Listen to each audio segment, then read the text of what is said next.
Hello guys, it's Edwin here.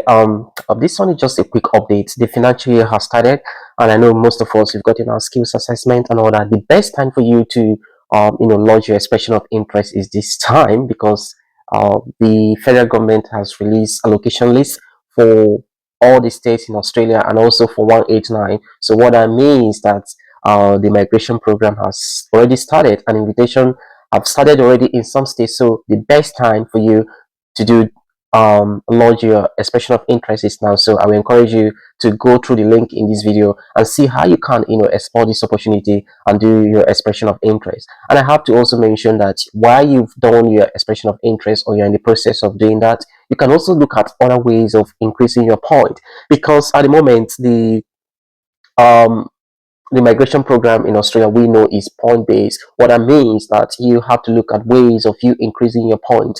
And one way that you can actually increase your point, I keep mentioning to people, is English language test. So imagine you doing PTE and you have 79 across the band. That is definitely going to give you 20 points. So if you have 65, anything above 65 and above, but not up to 79, you have 10 points. So let's take for instance, you're going for IF. Um, Anything 7 across the band will give you 10, but if you're able to get like 8 across the band, it's going to give you 20 points. So one way through which you can actually increase your point as far as the migration program is concerned, which is point-based system, is you looking at your English language test and then try to retake the test to see if you can meet the cutoff that will give you excellent score you need for your application. One other way is through what is called credential language.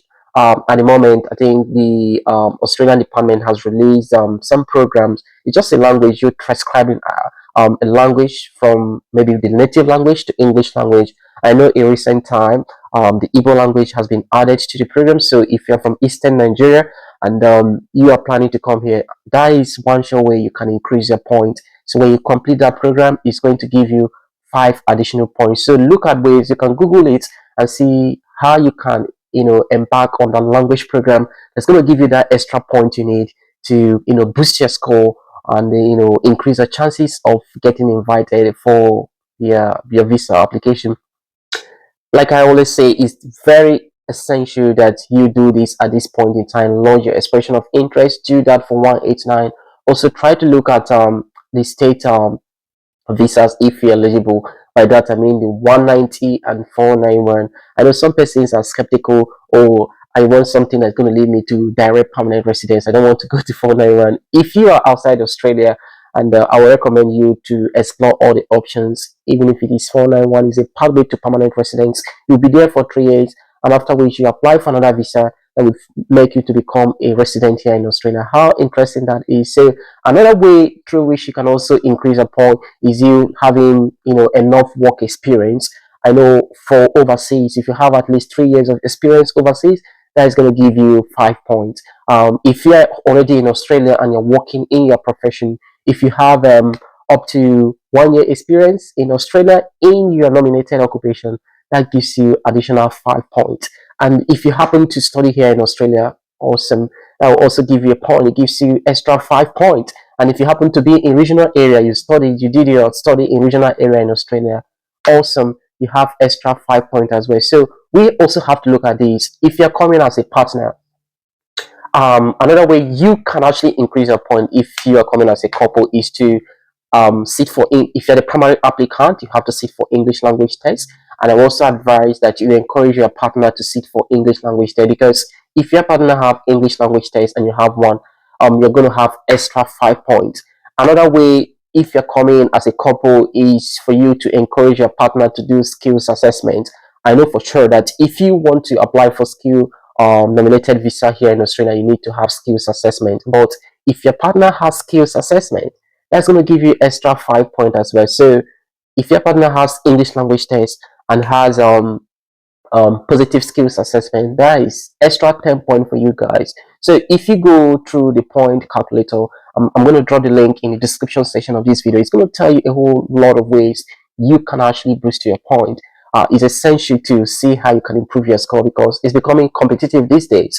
And I have to tell you that although priority sometimes go to occupation in this in critical list, people keep saying it, they invite healthcare professionals, teachers, and the rest of them. But at the same time, they also look at traders, they also look at people that do handiwork as well.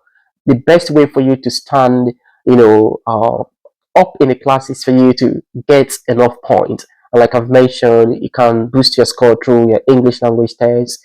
You can do credential language tests. You can also see if you're coming here as a student, definitely that is also going to boost your score. So guys, that is it for the skill migration program. I advise you to review your EOI, make sure everything is intact. You don't want to waste that invitation like you are invited.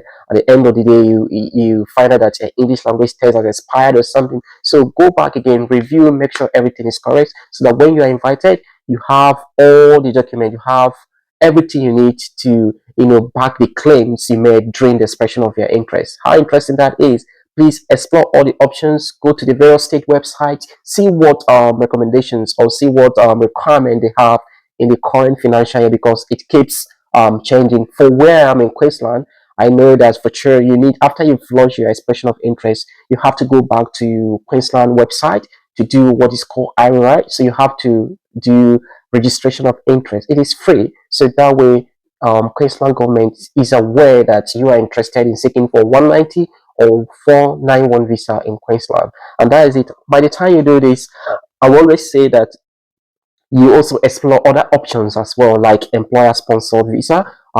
Keep going to seek, keep trying the options, like spread all the options.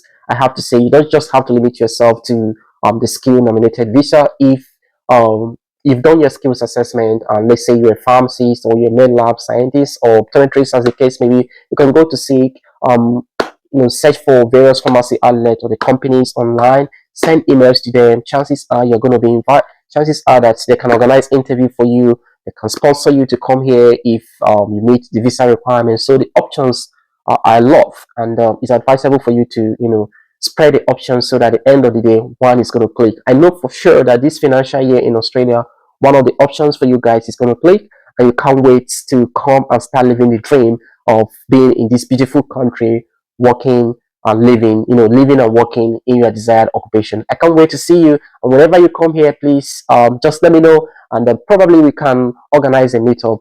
I can't wait to see you in Australia. Until then, guys, do have a lovely day. I wish you all the best in your application for this financial year. Bye, it's Edwin.